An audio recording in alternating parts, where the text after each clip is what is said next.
gets out of bed. But to be honest, there's another component of this as well is you don't have to be a doctor or a lawyer or an accountant. No offense, Wendy, uh, to live a long, happy life. You can take care of a family and be a success working in the outdoors, whether it be a camp counselor or someone in marketing and events like myself. There's a lot of ways to plug in. Not everyone, very few people are going to be professional athletes or Instagram millionaires, but you can have a long life that is not only providing for your family, but providing for your soul. And I'm a lucky beneficiary of that. And everyone that gets out of bed from the Metro Parks gets out of bed to be in service of others. And to say that it isn't paid back to us tenfold would be dishonest. We are paid in that sort of human currency every day. And it is magical. I would say, Wendy, and full disclosure, we have a great relationship. But she's a lawyer. I know. So I'll be careful what I say. Yeah. However, I would say there's no organization that I know that it takes greater care to really build their employees up. The care and concern about the whole person. And I think about St. John's wanting to build that whole person. But Wendy, I see you as the type of leader who's kind of building those whole people within your organization. Talk a little bit about that, because that, I know for you, has been deliberate. It is a big job, but we all know we can't do this work by ourselves. Not only does it take the outside folks, but our biggest asset actually is our staff. And I don't just say that. It's not a phrase that I picked up somewhere. It is something that I absolutely wholeheartedly believe in. And so when you absolutely know that someone is important, you value them. And by valuing them, you must make an investment, whether that's time, whether it's taking a few minutes when someone's back from maternity leave and go into their desk and say, hey, welcome back. I'm so glad to see you. How are you doing? Just doing the little things, trainings and all of those things are important, and development and, being sensitive, especially during this time that we've faced a lot of, racial injustice and social unrest. We took the time and we had a meeting with our staff, and we just sat down, and it wasn't anything structured, but it was really a touch point to say, I really want to know how you guys are doing. What are you thinking? And, this is, I want you to know, I think this stuff is just as crazy as you guys do. And, really hearing from people and hearing from their hearts, so that they have an opportunity to know that they're not just coming to a place where they're putting in the long hours, but they're coming to a place that cares about them. And so I just believe that you have to value your staff, and as much as you do the work that you do and the things that you're doing for the folks on the outside, if you fail to value and to respect and appreciate and recognize the folks that make that happen, then you're really doing yourself a disservice. Yeah. Absolutely. Absolutely. And I think at this point, maybe some of our luncheon participants might be wondering, well, I thought this was going to be about the Mareda Center. So I just want to share a little bit that, what Wendy's talking about and what Matt talked about, we are all in this together. And Toledo is a little big town. And really, we are competing for the same dollars and serving a lot of the same community. But I do want people to see that there is a collaborative, collegial face behind what happens. And I think our three organizations have worked with very high levels of success, all kind of staying in our pockets of expertise. And serving a community that definitely needs serving. You know, an underpinning of success too for a lot of people is education. And I would be remiss if we didn't showcase one of our GED students.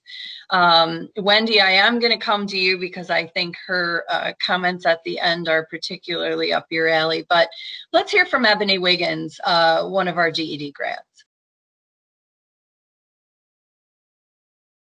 I never thought about going to a GED class or anything like that. What made me come and go to a GED class was when my son came and asked me to help him with his homework, and it was like I couldn't do what he asked me to do. So it was like, okay, how can I show my son if I have not completed what I need to complete? So I decided to come to show him that anything is possible. Anything is possible. All you have to do is put your mind to it, and you can do it.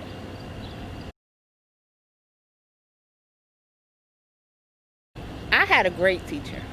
A great teacher. She was one of those that didn't put you off to the side and say, well, you got to do it by yourself. No, she was one of those that if you had a problem, she sat next to you and helped you figure that problem out, and then she let you do one for her to show her that you actually got it.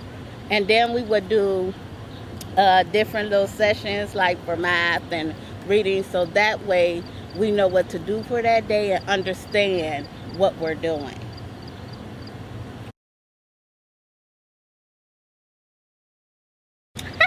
Now I work with children doing the after school program. It is so fun. I love the kids. You learn something different every day. I love them. Helping them with their homework is exciting because you have done something for the day that pleases them and please you. I also do other things around here. No matter what the task is, I'm willing to do it. It's not a hard problem.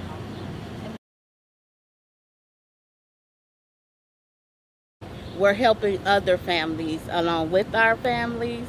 We're providing food and things like that. So that's a wonderful feeling to go home and say that you actually was able to feed someone today with the help that you're doing through the Mareda Center.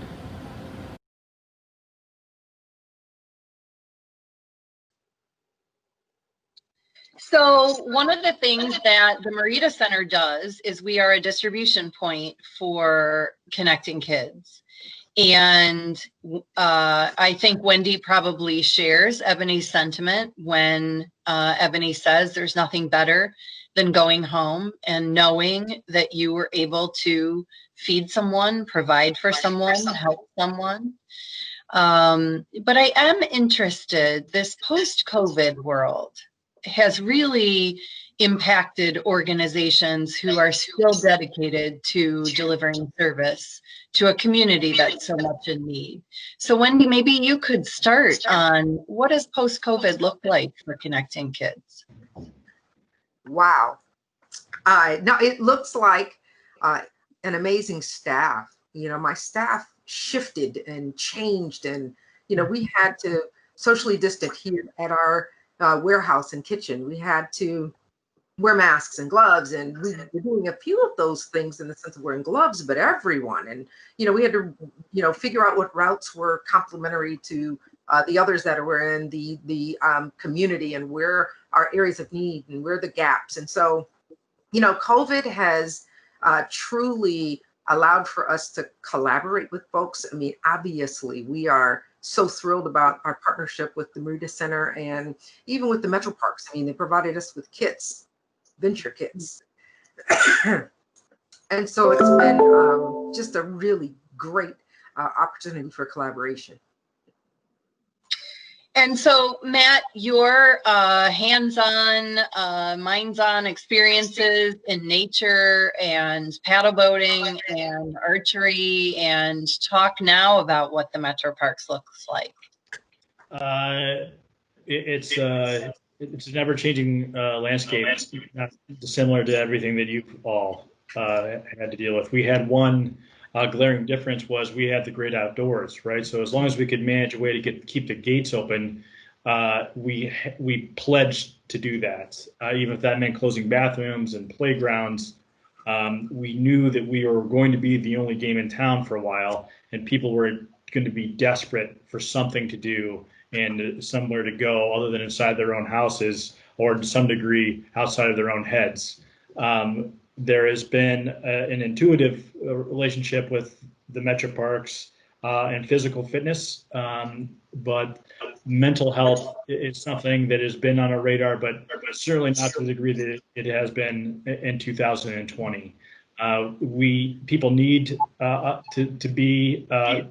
get together, and in order to get together, you now need square footage, or you need, in my case, the ability to get away from your family as fast as possible. So we have provided whatever you may need in that space. From a programmatic perspective, our team went virtual within 2 weeks. We filmed as much as we could. We created scavenger hunts. We created I Spy games because we knew that people were going to need these to take out into the field or view birds from their own doorsteps or backyards. I can take no credit for that whatsoever. I'm the beneficiary of an extraordinary group of people, both employed by the Metro Parks and, as we've stated here before, and had a lot of representation of people who are volunteering their own time, from former educators helping us create things to people who are bored doing doodles and are interested in plant life. So I'm proud to say the community rose to the occasion. They used the Metro Parks for a large degree as a conduit to help others, and will continue to do so. Wendy and I were on a call pretty quickly, I think, in the midst of this, and they fight like lions to get food out on a daily basis, let alone on a daily basis when everyone's health is at risk. So they were kind enough to let us plug in, if nothing else, to make us feel like we were doing something at first as well. So we thank you for that. But providing an activity to fuel the soul for which you're fueling their bellies of something we were proud of. The Breeze Center is just an extension of both of those concepts.